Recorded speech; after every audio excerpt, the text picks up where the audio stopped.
Maligayang Pasko mga pamangkin. Merry Christmas. Nawa ang Espiritu, ang diwa ng Pasko ay sumaatin, ma-enjoy natin ang Pasko sa taong ito. Ang ating pag-aaral, pinamagatan nating ang tunay na pamasko. Luke 4:14-30. Bumalik sa Galilea si Jesus na sumasa kanya ang kapangyarihan ng Espiritu. So, dapat pakinggan. Napabalita sa mga karatig bayan ang tungkol sa kanya. Nagtuturo siya sa kanilang mga sinagoga at hinahangaan naman siya ng lahat. Ngayon ang tanong, ano ang katuruan? Umuwi si Jesus sa Nazareth, ang bayan na kung saan siya lumaki. Gaya ng kanyang nakaugalian, pumasok siya sa sinagoga ng araw ng pamamahinga. Tumayo siya upang bumasa at doon ibinigay sa kanya ang kasulatan ni Propeta Isaias. Binuksan niya ito sa dakong kinasusulatan ng ganito. Ang Espiritu ng Panginoon ay sumasa akin, sapagkat hinirang niya ako upang ipangaral sa mga mahihirap ang magandang balita. And of course, by mahihirap, we mean poor in spirit. Hindi naman kailangang poor in terms of money. Isinugo niya ako upang ipahayag sa mga bihag na sila'y lalaya at sa mga bulag na sila'y makakakita. Isinugo ako upang palayain ang mga inaapi at upang ipahayag na darating na ang panahon ng pagliligtas ng Panginoon. So ito ang kahulugan ng pagdating ni Jesus. Therefore, ito ang ibig sabihin ng kanyang mission. Therefore, ito ang ibig sabihin ng Pasko. Ito ang tunay na regalo at diwa ng Pasko. So read, ano ba yung bihag? Bihag ng oppressive religion na sila'y lalaya. Spiritually bulag na sila'y makakakita. Palayain ang mga inaapi ng exploitative religion. Pagliligtas ng Panginoon mula sa beardam religiosity. Kasi mahalaga na ang mga katuroan at mga big words na ito ma-define. Alam natin na magpapalaya siya ng mga bihag, pero mula saan palalayain? And now we are reading in the context of a whole ministry in relationship to the religion of his time, na ang mga bihag ay bihag ng oppressive religion. Yung mga bulag ay spiritually bulag. Yung mga inaapi ay inaapi ng exploitative religion.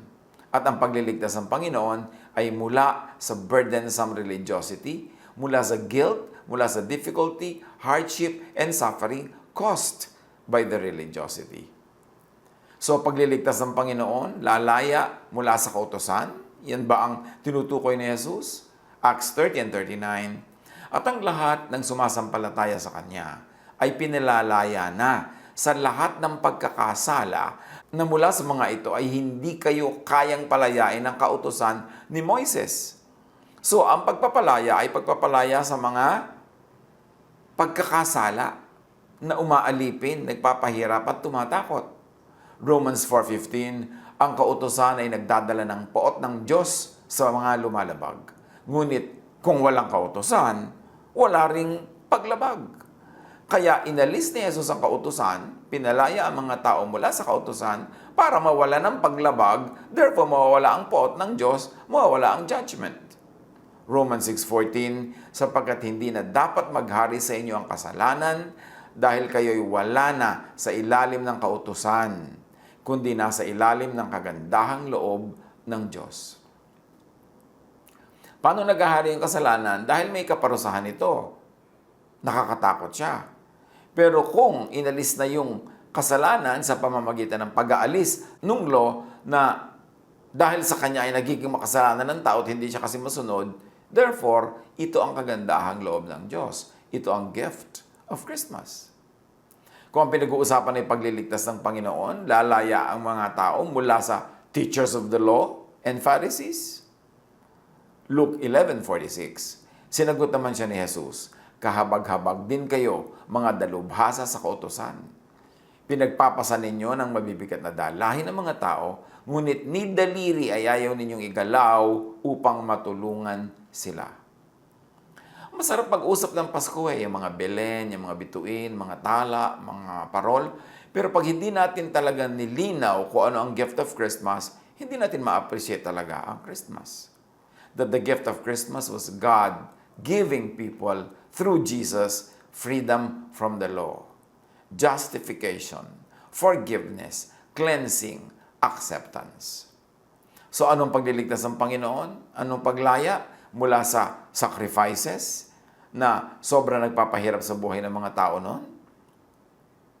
Kaya pagpasok ni Jesus noon sa templo, ay kanyang ipinagtataob ang mga mesa na pinagtitindahan ng mga kung ano-anong sacrifices at nandun yung mga money changers dahil napaka-oppressive sa mga tao yung magdala ng sacrifice o bumili ng pang-sacrifice. Romans 3:25, siya ang inialay ng Diyos bilang handog upang sa pamamagitan ng kanyang dugo ay mapatawad ang kasalanan ng lahat ng sumasampalataya sa Kanya.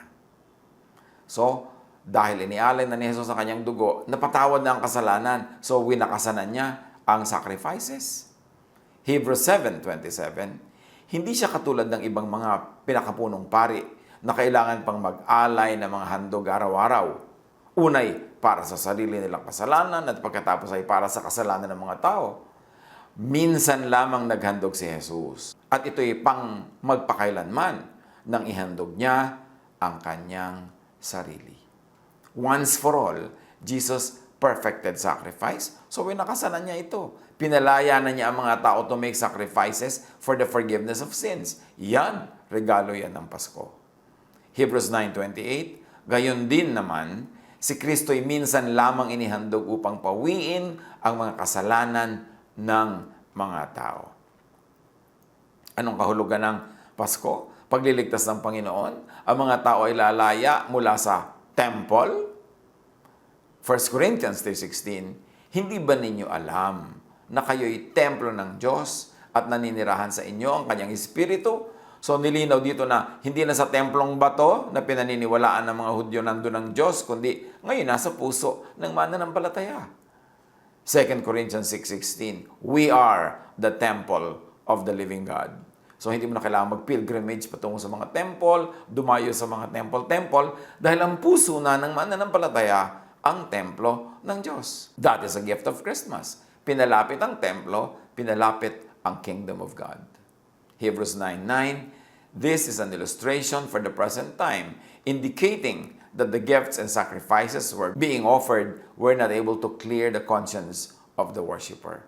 So, baliwala naman pala yung ginagawa nila noon ng mga pag-offer. So, ano ang regalo ng Pasko? Ano ang pagliligtas ng Panginoon? Ang mga tao ay lalaya mula sa spiritual blindness and darkness. John 1:4, in Him was life, and that life was the light of all mankind. So, dumating si Jesus, dumating ang liwanag. Ibig sabihin, nasa dilim yung mga tao bago dumating si Jesus. John 12:46, ako'y naparito bilang ilaw ng sanlibutan upang ang manalig sa akin ay huwag manatili sa kadiliman. Ibig sabihin, nasa kadiliman sila at nung dumating si Jesus, pwede na silang huwag manatili sa kadilimang yon. Spiritual darkness. John 8:12, sinabi niya, ako ang ilaw ng sanlibutan.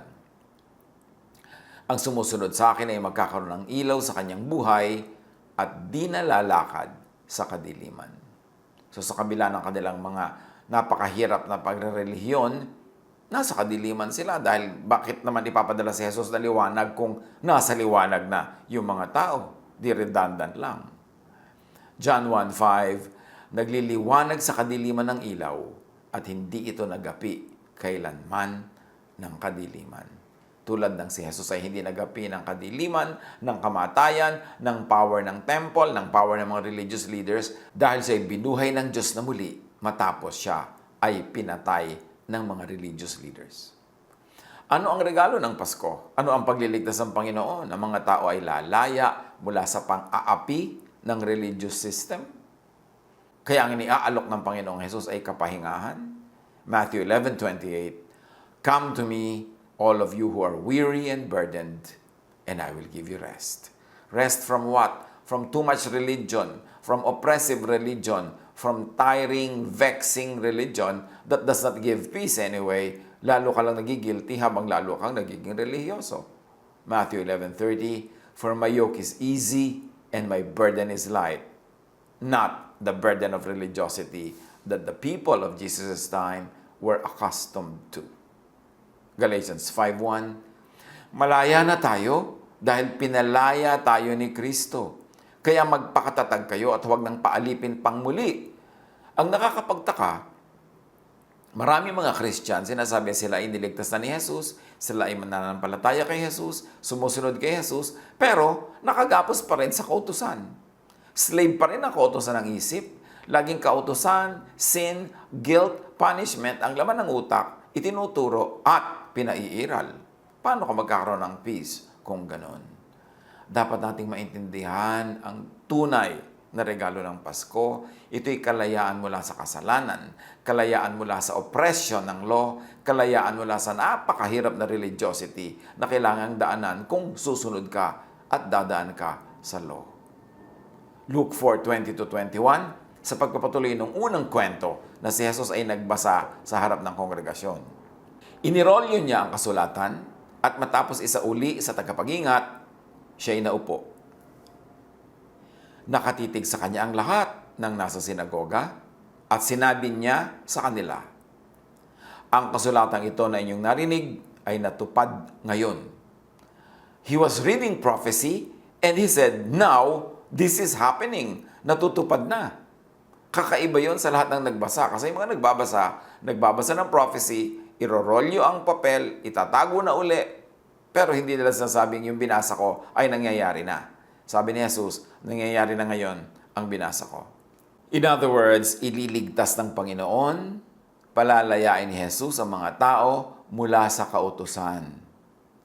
Teachers of the law and Pharisees, sacrifices, temple, spiritual blindness and darkness, pang-aapi ng religious system. A very revolutionary teaching. Kasi sinasamba-samba nila yung lahat ng inungkat natin. Napakabanal sa kanila at dakila. Tapos ngayon, doon pala sila palalayain ni Jesus mula doon. Paano ka papalayain sa tanikala kung hindi ito lalagutin? Paano ka palalayain sa templo kung hindi ito uguguho? Paano ka palalayain sa sacrifices kung hindi gagawa si Jesus ng one final sacrifice for all? Luke 4:22-26, sa pagpapatuloy ng pagbabasa natin sa kwento ng pagbabasa ni Jesus nitong kasulatan. Pinuri siya ng lahat at humanga sila sa kanyang napakahusay na pananalita. Hindi ba ito ang anak ni Jose? Tanong nila. Kaya't sinabi ni Jesus, tiyak na sasabihin niyo sa akin ang kasabihang ito, Doktor, gamutin mo muna ang iyong sarili. Marahil sasabihin ba ninyo, gawin mo rin dito sa inyong sariling bayan ang mga nabalitaan namin ginagawa mo sa Capernaum. Tandaan ninyo, walang propetang kinikilala sa kanyang sariling bayan. And here, Nazareth in particular, Israel in general. Sila sabi ni Jesus, I don't expect you na kilalanin ninyo ako. Ngunit, sinasabi ko sa inyo, maraming byuda sa Israel nung panahon ni Elias nang hindi umulan sa loob ng 3.5 taon at nagkaroon ng taggutom sa buong lupain. Yes, maraming byuda na Israelite. Subalit hindi pinapunta si Elias sa kanino man sa kanila, kundi sa isang byuda sa Sarepta, sa lupain ng Sidon. In other words, napakaraming nagugutom na byuda noon, pero hindi pinapuntahan ng Diyos ang mga byuda ng Israel, kundi isang byuda sa Sidon, isang Gentile, isang non-Israelite. Luke 4:27, dinagdagan pa ni Jesus. Sa dinami-rami ng mga may ketong sa Israel nung panahon ni Eliseo, wala ni isang mang pinagaling at nilinis, maliban kay Naaman na isang taga-Syria, in other words, also Gentile. Luke 4:28, nagalit ang lahat ng nasa sinagoga nang marinig ito. Bakit sila nagalit? Kasi sinabi ni Jesus, akala nyo favored kayo mga Israelites, pero walang finavor ng Diyos noong mga panahon na binanggit ko, kundi puro Gentiles. In other words, si Jesus ay nagpapalaya to set people free also from religious oppression. Jesus challenged their chains and prisons. Meaning Jesus challenged their mindset, beliefs, dogma, tradition. And among that Israel was God's favored nation, that the Jews were God's favored race, and in extension, that Israel's religious system was approved of and favored by God. All of that were disproved by Jesus sa naganap na kwento, tinunghayan at binasa natin. Kaya nagalit ang mga tao sa Kanya. Kanina pinupuri siya, ngayon galit na. Luke 4:28-30, nagsitayo sila at itinaboy siyang palabas papunta sa gilid ng bundok na kinatatayuan ng bayan upang ihulog siya sa bangin. Read my lips, patayin. Ngunit dumaan siya sa kalagitnaan nila at umalis. John 1:11, about Jesus, He came to that which was His own, but His own did not receive Him. Pumunta siya sa kanyang bayan, ngunit hindi siya tinanggap ng sarili niyang kababayan. Ano ang kahulugan sa Pasko, sa pag-observe natin ng Pasko, sa paggunita ng Pasko, nang binasa nating kwento at yung mga verses na kasamang kailangan basahin? Na ang tunay na gift of Christmas ay ang pagliligtas ng Panginoon, pagpapalaya ni Jesus mula sa kautusan, sa teachers of the law and Pharisees, kalayaan mula sa sacrifices and temple, kalayaan mula sa spiritual blindness and darkness, kalayaan mula sa pang-aapi at pagpapahirap ng religious system, at kalayaan mula sa mga modern-day versions and counterparts ng mga ito na buhay pa ngayon sa maraming lugar. Nung si Jesus ay umakyat sa Ama, napakadaling nag-backslide ang church into Mosesness, into Pharisiness, into mixing love, grace, and the law and judgment, into mixing the old and the new. E samantalang sabi ni Jesus, hindi pwedeng ilagay ang bagong alak sa lumang sisidlan. Sasabog ang sisidlan, masasayang ang alak.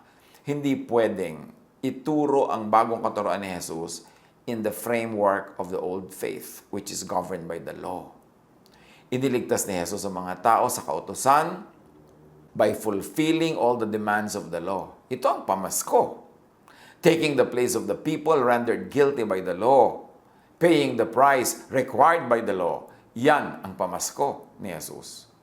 Romans 6:14, for sin shall no longer be your master, because you are not under the law, but under grace. Yan ang Pasko. Yan ang pamasko ng Pasko. That we are no longer under the law, but under grace. And yet, bakit lagi pa rin natin inuusig ang isa't isa by the law?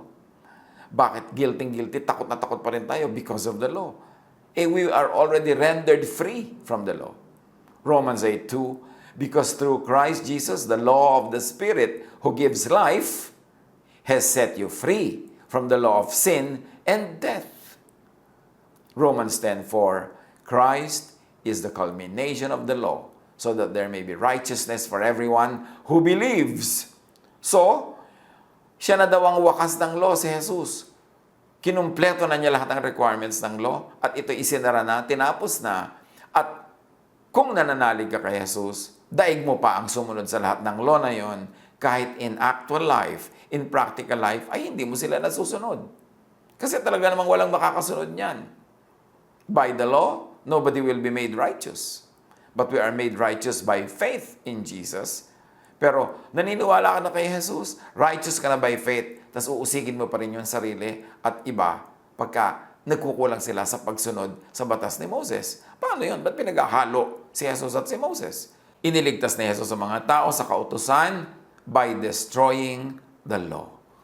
Ephesians 2:14-15, Christ gave His own body to destroy the law of Moses with all its rules and commands. Ito ang pamasko.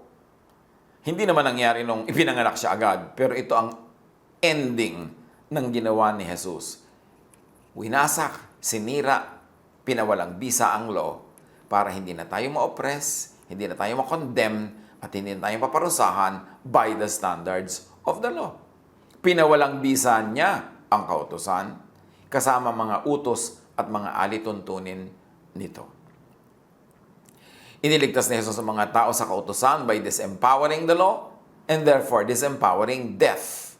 Nawala ng saysay ang kamatayan. Kasi pag namatay ka, hindi ka naman pupunta sa kaparusahan dahil iniligtas ka na ni Jesus mula sa kaparusahan dahil tinanggap na niya sa kanyang katawan yung kaparusahan. At sinira na niya yung law, pinawalang bisa na niya. So ano pang iuusig sa iyo para mahusgahan ka ng spiritual death?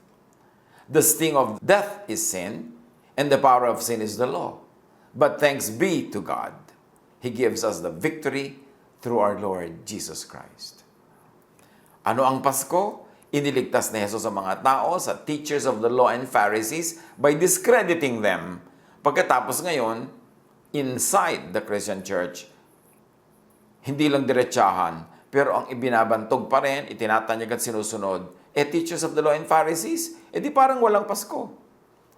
Matthew 5:20, "For I tell you, that unless your righteousness surpasses that of the Pharisees and the teachers of the law, you will certainly not enter the kingdom of heaven." Kung hindi mo malalampasan ang gawa ng mga teachers of the law and Pharisees, hindi ka makakaranas ng pag-ahari ng Diyos. There will be no kingdom of heaven for you there, and there will be no kingdom of heaven for you here, inside your mind, in your heart. Matthew 12:12, "How much more valuable is a person than a sheep? Therefore, it is lawful to do good on the Sabbath." Sobrang halaga sa mga Hudyo yung Sabbath na yan, to the point that somebody will be killed for breaking the law of the Sabbath. Pero sabi ni Jesus, no. I am the Lord of the Sabbath. At sinasabi ko sa inyo, pag may magandang gawin yun, kahit Sabbath. Matthew 23:2-3, "The teachers of the law and the Pharisees sit in Moses' seat. So you must be careful to do everything they tell you." Could this be sarcasm? And in the context of what Jesus has been saying all along, it is very, very safe to say that this is sarcasm. At sabi ni Jesus, "But do not do what they do, for they do not practice what they preach." So kung talagang realistic at literal na sinasabi niya, you must be careful to do everything they tell you, bakit bigla niya sinabing, "But do not do what they do, for they do not practice what they preach"? The gift of Christmas, pinalaya ang mga tao from the teachers of the law of Moses and the Pharisees. Iniligtas din ni Jesus ang mga tao sa teachers of the law and the Pharisees by replacing them, meaning the teachers of the law and Pharisees, with Himself. Hebrews 2:17, "For this reason, He had to be made like them, fully human in every way, in order that He might become a merciful and faithful high priest in service to God, and that He might make atonement for the sins of the people." Pinalaya ni Jesus ang mga tao from the high priest by being the high priest Himself. Not implementing laws, but love. Hebrews 4:14, "Kaya nga, magpakatatag kayo sa ating pananampalataya, dahil mayroon na tayong dakilang pinakapunong pari na pumasok na sa kalangitan, doon mismo sa harap ng Diyos. Siya ay walang iba, kundi si Jesus na anak ng Diyos."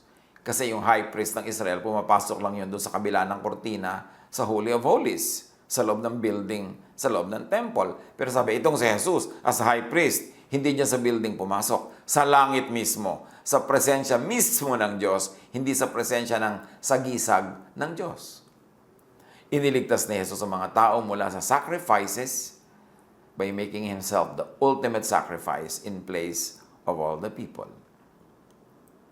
Yan ang diwa, regalo ng Pasko. That we are no longer required and we don't have to do needless sacrifices para lang maging katanggap-tanggap sa Diyos.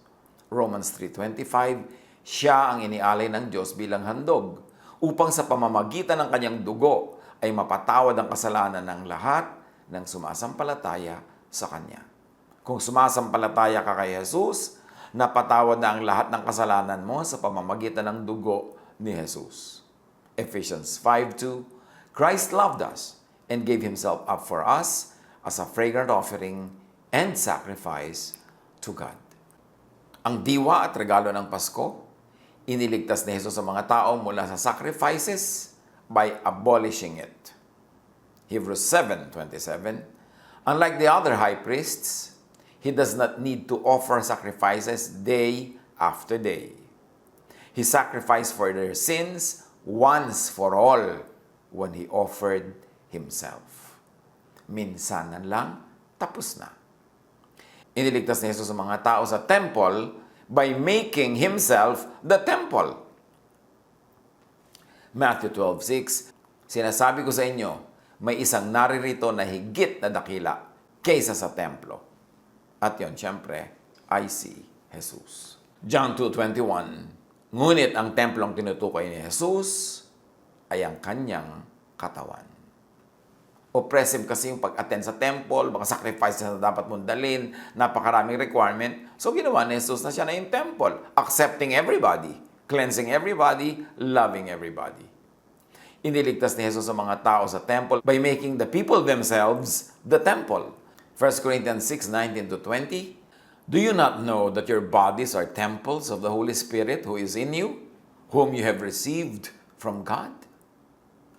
And Jesus, pinalaya niya mga tao by prophesying the destruction of the temple. Matthew 24:2, sinabi niya sa kanila, nakikita ba ninyo ang mga gusaling yan? Tandaan ninyo, darating ang araw na wala riyang matitirang bato sa ibabaw ng isa pang bato, lahat ay iguguho. At naganap yon ng AD 72. At hanggang ngayon, guho pa rin yung templong tinutukoy ni Jesus. Sinira na yon dahil pinalitan na ang templo na ay si Jesus at ang templo na ay ang puso, ang isip ng mananampalataya.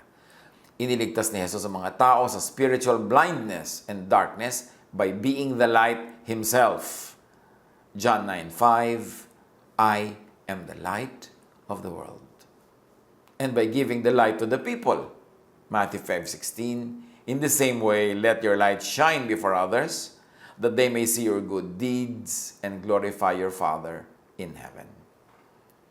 Iniligtas ni Jesus ang mga tao by turning the believers into lights themselves. Matthew 5:14, you are the light of the world. John 12:36, believe in the light while you have the light, so that you may become children of light.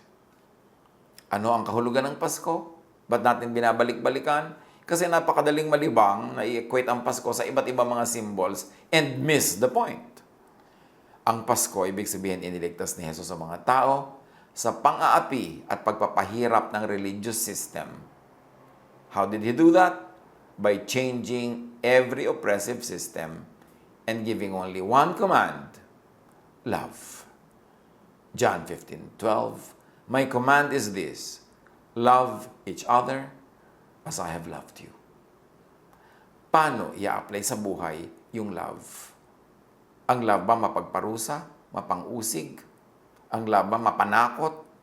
Baligtad si Jesus sa mga yan. Kaya si Jesus ang tagapagligtas at ang paraan niya ng pagliligtas is the love of God. These are the true gifts of Christmas. This is what it means to be saved. Damdamin natin, damahin, isa-isip, isa-puso. Kasi kung celebrate tayo ng Pasko pero hindi pa tayo free from the law, we don't think free, we don't behave free, we don't act free, baliwala ang celebration. Ang tunay na Pasko ay ang pagpapalaya ng Diyos sa mga tao mula sa oppression ng legalistic and punitive religion. Para ang mga tao ay lumaya ang isip, mapahinga, matahimik ang loob, secure in the love of the Father, expressed through Jesus. Pag-isipan, pagbulay-bulayan, i-apply sa practical daily life para araw-araw ay magiging Pasko. Merry Christmas! Maligayang Pasko! God bless us all!